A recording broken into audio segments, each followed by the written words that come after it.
أعوذ بالله من الشيطان الرجيم. بسم الله الرحمن الرحيم. واذكروا نعمة الله عليكم وميثاقه الذي واثقكم به إذ قلتم سمعنا وأطعنا واتقوا الله إن اللہ علیم بذات الصدور. سورۃ المائدہ آیت نمبر 7. وَاذْكُرُوا نِعْمَةَ اللَّهِ عَلَيْكُمْ، یاد کرو اس نعمت کو جو اللہ نے تم پر کی. کوئی بھی نعمت ہو اس کو دیکھو، یاد کرو، سوچو کہ یہ اللہ نے میرے اوپر کی سب سے بڑی نعمت ایمان و اسلام کی ہے، کہ اللہ نے اس راہ پر ڈال دیا جو راہ خود اللہ کو پسند ہے. پھر اس کے بعد اللہ نے جتنی نعمتیں دی ہیں ان کو یاد کرنا یہ فرائض انسانیت ہے. یعنی جتنی بھی نعمتیں ہوئی ہیں ان کے بارے میں سوچنا اور یاد کر کے اللہ کا شکر ادا کرنا یہ فرائض میں سے ہے، کیونکہ اس کا امر ہوا اللہ کی طرف سے. وَاذْكُرُوا نِعْمَةَ اللَّهِ عَلَيْكُمْ، اس لیے کہ یہ بات چھوٹی نہیں، یہ بات بہت بڑی ہے. صحابہ اکرام رضوان اللہ تعالی علیہم اجمعین فرماتے ہیں کہ جن چیزوں کو تمہاری آنکھیں چھوٹا دیکھ رہی ہیں کہ کچھ نہیں ہوتا اس کے کرنے نہ کرنے سے، زمانے نبی صلی اللہ علیہ وسلم میں ہم انہیں مہلکات میں شمار کرتے تھے. یعنی یہ وہ چیزیں ہیں جن سے تباہیاں بھی ٹوٹ پڑ سکتی ہیں. یہ چھوٹی چھوٹی باتیں نہیں، یہ بڑی بڑی باتیں ہیں. یہ دور جب صحابہ اکرام کا تھا اور اس میں یہ فرما رہے تھے، تو بعد کا دور کیسے ہوگا؟ اس لیے ان فرائض کو یاد کرنا ہے جو اللہ کی طرف سے ذمہ لگے. یہ فرض ہے کہ اللہ نے جتنی نعمتیں کی ہیں ان کی قدر کریں. مثلا آنکھ کی نعمت ہے تو اسے یاد کیسے کرنا ہے کہ اسے یہ سمجھنا ہے کہ اللہ کی نعمت ہے تو اس کا استعمال اللہ کی نافرمانی پر کیوں لگے. اسی طرح کان ہے، اس کو یوں یاد کرنا ہے اللہ کی نعمت کو کہ یہ اللہ تعالیٰ نے دیا ہے، تو اس کی سماعت اللہ چھین بھی سکتے تھے، تو اس کو صرف اور صرف دین فطرت کے راہ میں بھی استعمال کرنا ہے، صرف اسی راہ میں ہی استعمال کرنا ہے. زبان ہے، آواز ہے، اللہ نے کی نعمت ہے. اس کو یاد کرنے کا مطلب یہ ہے کہ اس کو اللہ تعالیٰ کی اطاعت اور فرما برداری پر گزارا جائے. یوں اللہ تعالیٰ کو یاد کرنا ہے اور یوں اللہ کی نعمتوں کو یاد کرنا ہے. وَاذْكُرُوا نِعْمَةَ اللَّهِ عَلَيْكُمْ، اس مقام پر دو باتیں ارشاد فرمائی. ایک تو یہی تھی، اور دوسری بات وَمِيثَاقَهُ الَّذِي وَاثَقَكُمْ بِهِ، اور اللہ کے وہ وعدے یاد کرو جو وعدے اللہ کے ساتھ تم نے کیے ہیں. کیسے وعدے کیے تھے؟ کہ اذ قلتم سمعنا واطعنا، جب تم نے کہا تھا کہ ہم ساری باتیں سنیں گے، سارے کہنے مانیں گے. یہ وہی بیعت ہے، گویا کہ بیعت اسلام جسے کہتے ہیں، جو کہ رسول اللہ صلی اللہ علیہ وسلم کے ہاتھ پر صحابہ اکرام براہ راست کرتے تھے. یہ بیعت اسلام ہر مسلمان نے گویا یہ بیعت کی ہے کہ جس نے بھی اللہ کو الہ مانا، رسول اللہ صلی اللہ علیہ وسلم کو رسول مانا،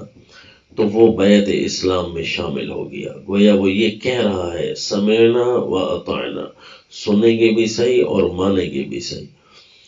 جس طرح کے صحابہ اکرام فرماتے ہیں، حدیث شریف میں آتا ہے بایعنا رسول اللہ صلی اللہ علیہ وسلم علی السمع والطاعة فی منشطنا ومکرہنا وأثرة علینا وَأَلَّا نُنَازِعَ الْأَمْرَ أَهْلَهُ، کہ ہم نے نبی صلی اللہ علیہ وسلم کے ہاتھ پر بیعت کی کہ علی السمع والطاعة، کہ ہم سنیں گے اور مانیں گے، فی منشطنا ومکرہنا، چاہے ہمارے اوپر فراخی کے دن ہو یا ہمارے اوپر مشکلات ہو، وَأَثَرَةٍ عَلَيْنَا، چاہے ہمارے اوپر دوسرے امور کتنے ترجیح والے کیوں نہ ہوں، ہم دین کو ہی ترجیح دیں گے۔ وَأَلَّا نُنَازِعَ الْأَمْرَ أَهْلَهُ، کہ جو اس کے اہل ہیں، دین کے اگوان یا اللہ کے دین کو چلانے والے بڑے لوگ، ہم ان سے ان کے عہدے چھینیں گے نہیں، ان کے عہدے مانیں گے اور ان کے احکام دین کے راہ پر مانیں گے۔ اسی طرح سورہ الحدید آیت نمبر 8 میں ہے، وَمَا لَكُمْ لَا تُؤْمِنُونَ بِاللَّهِ وَالرَّسُولُ يَدْعُوكُمْ لِتُؤْمِنُوا بِرَبِّكُمْ وَقَدْ أَخَذَ مِيثَاقَكُمْ إِن كُنتُم مُّؤْمِنِينَ۔ لوگوں تمہیں کیا ہوا، تم اب اللہ پر ایمان کیوں نہیں لاتے، اللہ کی ساری باتیں مانتے کیوں نہیں؟ وَالرَّسُولُ يَدْعُوكُمْ، اللہ کے رسول تمہیں اسی لیے بلاتا ہے، لِتُؤْمِنُوا بِرَبِّكُمْ، تاکہ تم اپنے رب کو مانو۔ وَقَدْ أَخَذَ مِيثَاقَكُمْ إِن كُنتُم مُّؤْمِنِينَ، اور اللہ نے تم سے پورا پختہ وعدہ بھی لیا ہے، اگر واقعی تم اپنے وعدے کو مانتے ہو تو آؤ اب اللہ تعالیٰ بلاتے ہیں۔ اور حضرت ابن عباس رضی اللہ عنہ سے یہ بھی روایت ہے کہ یہ وعدہ وہ بھی ہے جس طرح کے وعدہ الست جس کو کہتے ہیں۔ سورہ الاعراف آیت نمبر 172 میں فرمایا، الست بربکم قالوا بلا، جب اللہ نے پوچھا ذریت آدم سے کہ کیا میں تمہارا رب ہوں، تو انہوں نے کہا کیوں نہیں۔ تو یہ وعدہ اب انسان کو اگرچہ یاد نہ ہو، لیکن انسان کے اپنے دماغ سے بڑی ایک چیز اللہ نے یاد دہانے کے لیے بھیجی، وہ ہے انبیاء کرام، کہ واقعی تم یہ وعدہ کر چکے ہو۔ جب تم کہہ چکے کہ ہم نے سنا، ہم مانیں گے، تو یہ وعدہ ہے، اس وعدے کو بھی یاد رکھو۔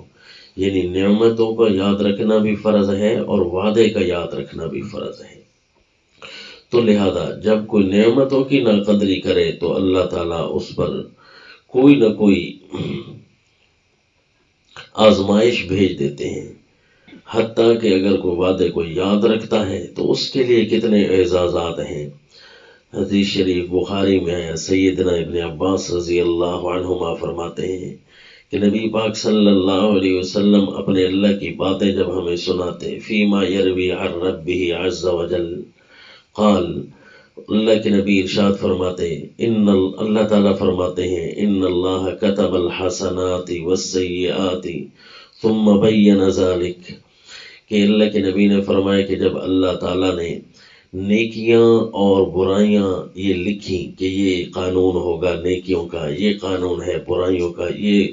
دفعہ نیکیوں کا، یہ دفعہ برائیوں کا، اس پر یہ کیس بنے گا، اس پر یہ، اللہ نے جب یہ نیکیاں اور برائیاں لکھی، پھر اللہ نے یوں بیان فرمایا کہ فمن ہم بحسنۃ فلم يعملها كتب اللہ له عنده حسنۃ کاملہ، کہ جو بندہ صرف نیکی کا ارادہ تک کر لیتا ہے، ابھی اس نے کیا نہیں ہوتا، یعنی کرنے کی نیت سے ارادہ کرنا، نہ کرنے کی نیت سے ارادہ کرنا تو جھوٹ ہوتا ہے، کرنے کی نیت سے ارادہ کر لینا، ابھی تک اس نے وہ کام کیا نہیں ہوگا، جیسے ہی اس کے ارادہ بنا کرنے کے لیے اٹھا، ابھی کیا نہیں، کتبہ اللہ لہ عنده حسنۃ کاملہ، تو اللہ ایک نیکی کامل تو پھر بھی لکھ دیتے ہیں، کیونکہ نیکی کا ارادہ بھی نیکی ہے، یہ اللہ نے قانون بنایا۔ فَإِنْ هُوَ هَمَّ بِهَا فَعَمِلَهَا كَتَبَهَا اللَّهُ لَهُ عِنْدَهُ 10 حسنات إِلَى 700 ضِعْفٍ إِلَى أَضْعَافٍ كَثِيرَةٍ، کہ جب وہ کام کر بیٹھتا ہے، کر لیتا ہے، تو اللہ اس کی 10 نیکیاں تو لکھتے ہی ہیں، پھر اس کے خلوص، اس کے جذبے، اس کے پیار و محبت کو دیکھتے ہوئے إِلَى 700 ضِعْفٍ، عام قانون تک بنا دیا، 700 گنا تک، پھر اس سے بھی بڑے کوئی آ سکتے ہیں، إِلَى أَضْعَافٍ كَثِيرَةٍ، پھر اللہ تعالیٰ ان کے خلوص کے اندر دیکھتے ہوئے کئی گناہ کریں گے۔